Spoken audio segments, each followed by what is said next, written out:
Tell me a little about the Houston MMA scene. Obviously, Southern Florida has American Top Team. We've got all the gyms out in Vegas. You got Black House out in LA.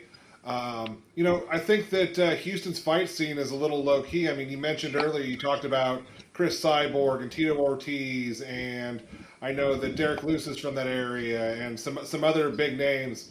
Tell me a little about the fight scene out there. Yeah, I mean, the fight scene in Houston is huge, man. I think we're a big city now. People forget. We have a huge population. We got a lot of guys going, like you said. Derek's training over here.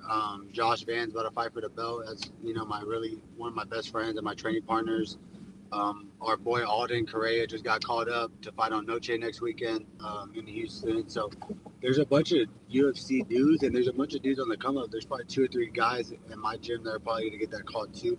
And like I said, it started with Daniel Pineda. He was the first ever person for Houston to get the call, and now as my coach, it's the Houston scene started with Coach Saul Soliz, the Godfather. He started the scene. He was the one that kind of brought everyone here together, showed everyone what MMA was. It's a story that he got these big old gloves and just cut the top of them off, and just made his own makeshift 4-ounce gloves. And he was kind of the first guy to really bring that MMA scene into Houston, and it just kind of been building and growing ever since. I think we got maybe like 10 UFC dudes out of Houston, with a lot more coming. Texas is notorious for their commission out there, and how hard it is for people to put fights on. I mean, did you ever find issues getting fights when you needed them? Did you have to travel out of state a lot? Before my contenders, I've only fought in Houston.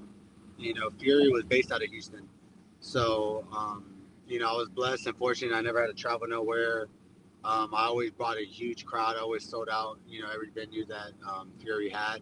And I was fortunate to fight with them since I was 17 until I made it to the UFC.